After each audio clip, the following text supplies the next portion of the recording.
How would you address violent crime?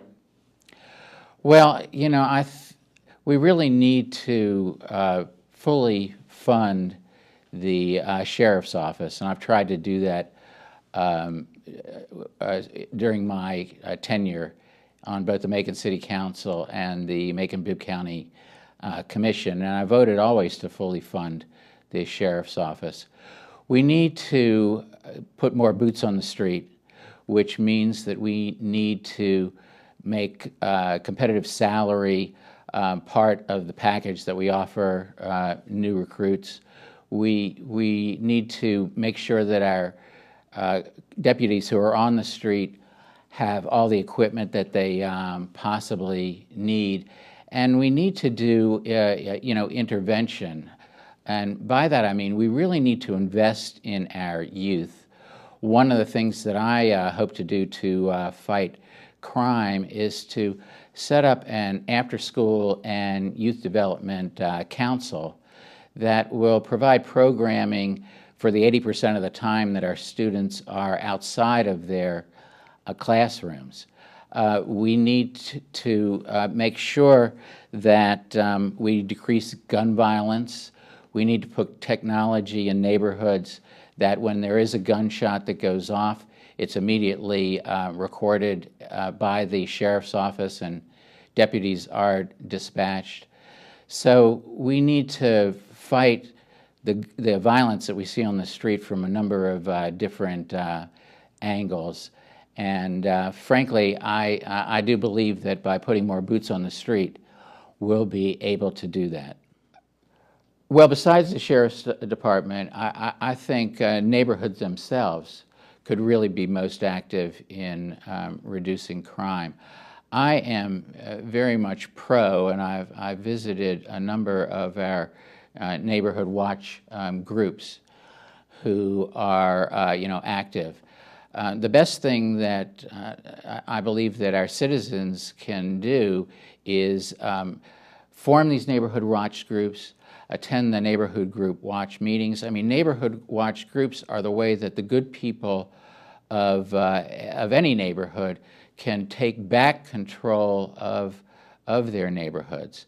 So and that's really in partnership with the sheriff's office, because my experience has been that at every neighborhood watch group there is an officer, a deputy from the sheriff's office in attendance. So I really feel that the good people should not feel that they are being overwhelmed. They need to band together, they need to take control, and they need to cooperate with the sheriff's office. I really believe that if we put more boots on the ground, then every neighborhood, every citizen in every neighborhood could know who is the officer on the beat and someone that they can turn to. I think it's a personal relationship thing that we've gotten away from. I mean, we've gotten away from it simply because we don't have as many boots on the ground as we have had in the past. So I think the more boots on the ground, the more that the deputies can come to know the people in the neighborhoods to which they patrol, and the people in the neighborhood can come to know the deputies who are patrolling.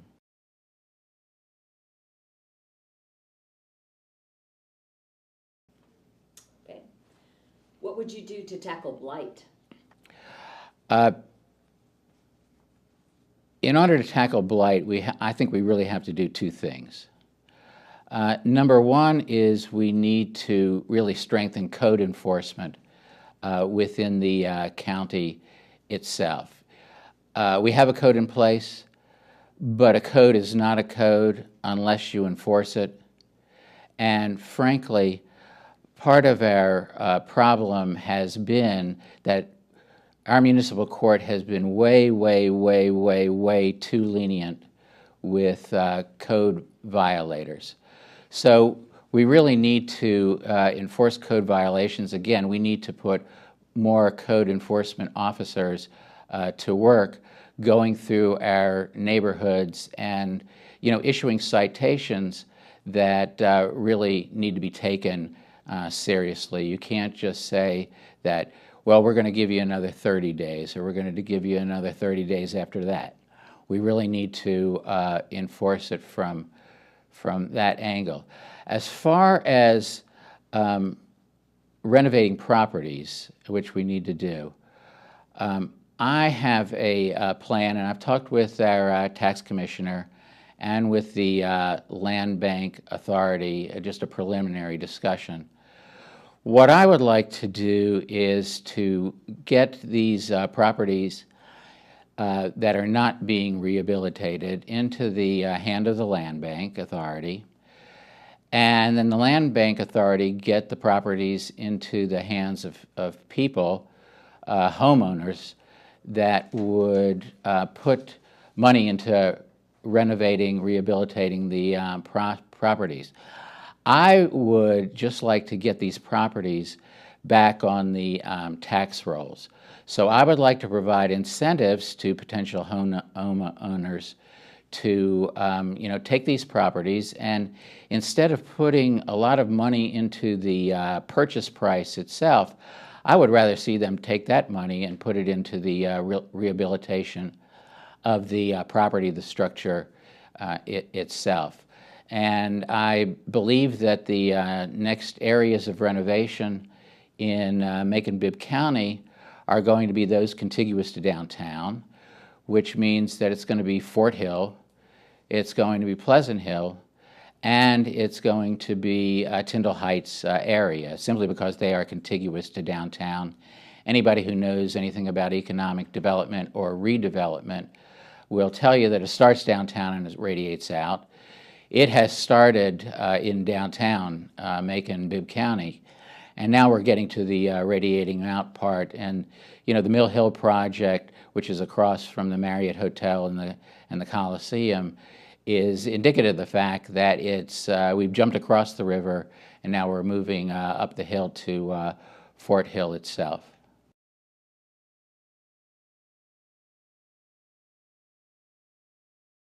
How would you prioritize spending to improve road conditions, safety, and traffic concerns?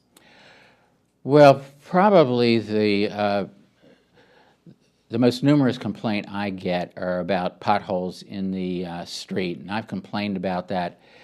And I know that the mayor's office has acted on that. We had an awful lot of rain here recently that prevented the crews from going out and filling a lot of potholes. It also caused greater problems with the pothole because water is really what causes those problems. But we have a responsibility to the public to make sure that they can get from point A to point B safely. And if our roads themselves aren't safe, then we need to fix them. And so I would give that a very high priority. Often I'm driving down as a commissioner, and I'm dodging potholes, in the roads. So, we have that responsibility. It's a safety concern. We have to act on it.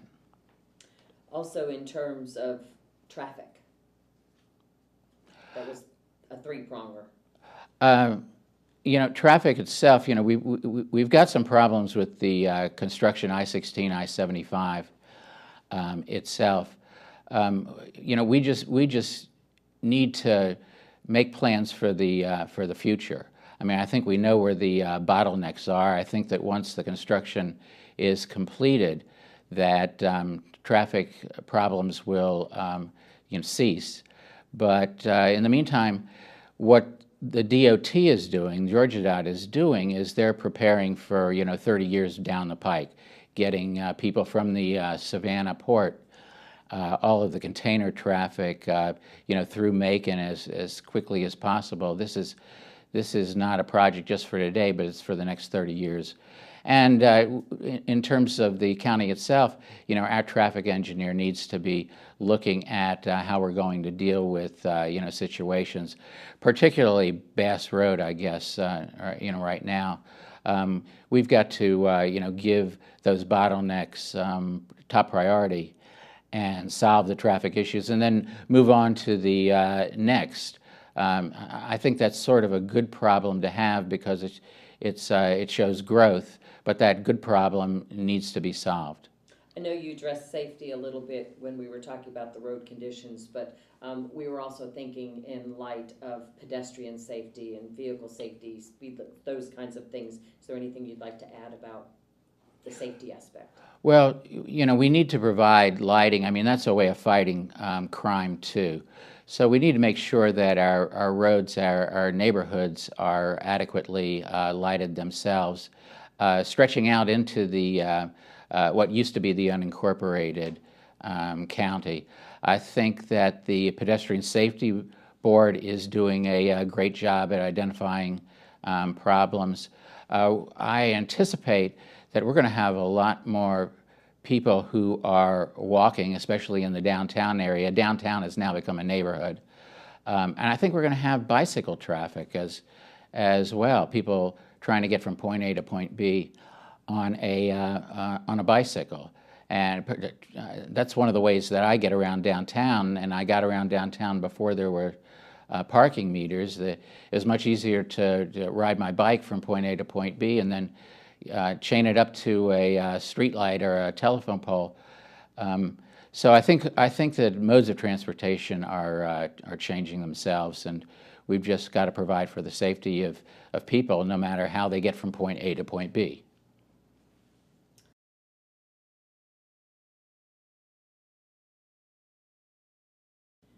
What can county government do to assist with improvements in the Bibb County school system? I think that we can be supportive of the school board in everything that they do. And I would say that if there's any way that the county can be supportive of the school board, that the school board should always feel free to contact us.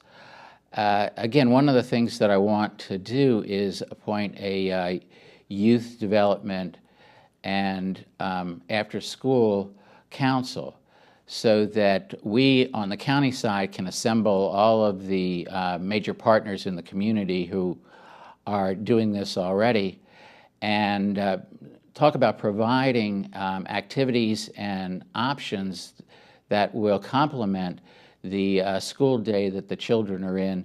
And again, 80% of their time is spent outside of their classrooms. So we really need to make sure that they have activities after class in every neighborhood. I'd like to, talk to the faith community about helping in this endeavor, since we have faith institutions in just about every neighborhood. But we really have to do what we can to make sure that we keep students on the road to success, and that they don't take a wrong turn along the way in that 80% of the time that they spend outside of class.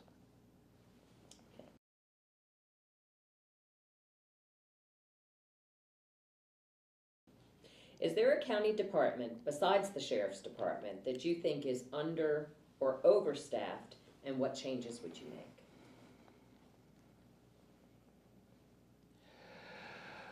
Well, I believe that the county department that needs the most attention at this point is our business services department.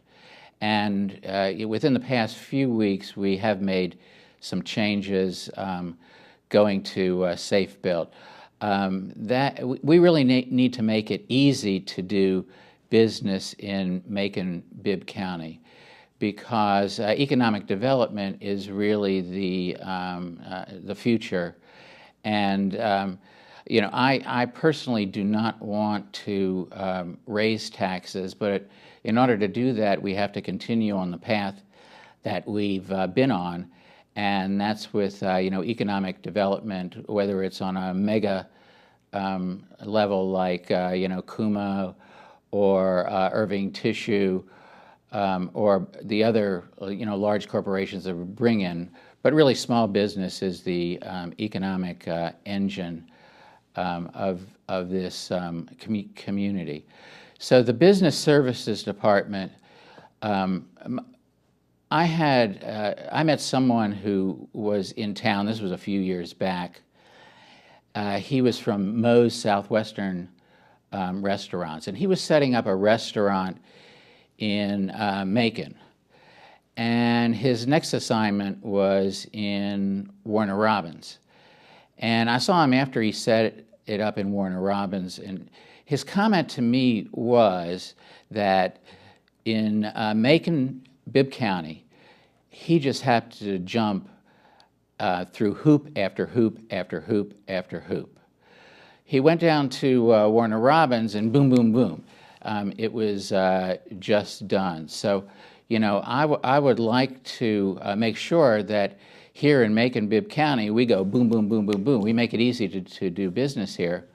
We probably need some sort of a one-stop shop that would enable a business owner or somebody who wants to set up a business here to be able to move quickly through the process. We want to make sure that when permits are filed, that they are acted upon in a very, very timely way. So I would say we want, of all the departments, that's the one that we want to pay the most attention to, because our economic development, our economic future depends on the speed at which we are able to help business owners and potential business owners to develop. I would also like to see the Chamber of Commerce perhaps start some sort of a mentoring program for students who want to become business leaders, business owners as they move forward. Also for those who are out there who need help in starting a business. We tend to focus on the downtown area, but there are other areas that I think need some help in order to be able to thrive from a small business point of view. Departments you think are overstaffed?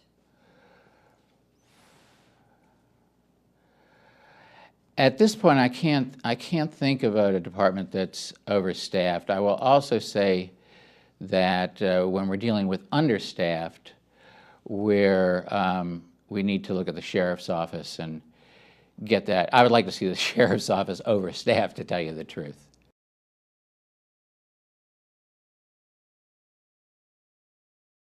What would you do to improve race relations in our community? Well, it's what I have been doing really since I arrived in Macon. I feel that we're a family. I don't know that we recognize that we're a family. I've basically spent an awful lot of time building relationships in all of our communities.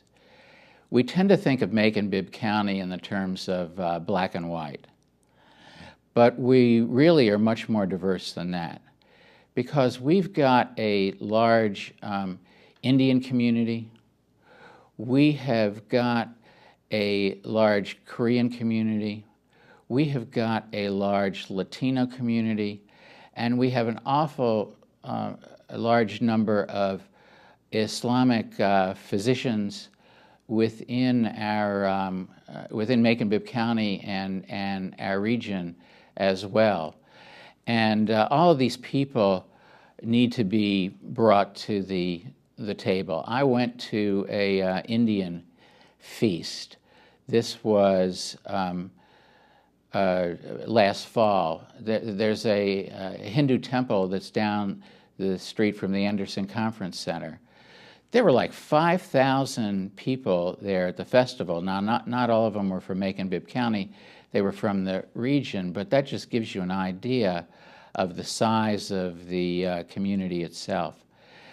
And so, I think our next mayor really needs to be cognizant of the real diversity of this community and needs to have connections in all of those communities, and needs to recognize that our diversity is our greatest strength. And in order to really fulfill our destiny And to become the family that we are capable of being, we just need to support each other. And, you know, we're taping this as this coronavirus pandemic now breaks. Right now there are no known cases in Macon-Bibb County, but there could be. But, you know, I think how much of a family we are is going to be told by how much we are able during this crisis to reach out to each other, to help each other, to you know, make sure that the family stays as safe and healthy as it possibly can be. These are the times when, you know, people tend to come together, and that's what I intend to do on a daily basis in Macon-Bibb County. I can tell you that in terms of you know, race relations or human relations, I will hit the ground on day one running, simply because I have taken the time to develop relationships throughout this community.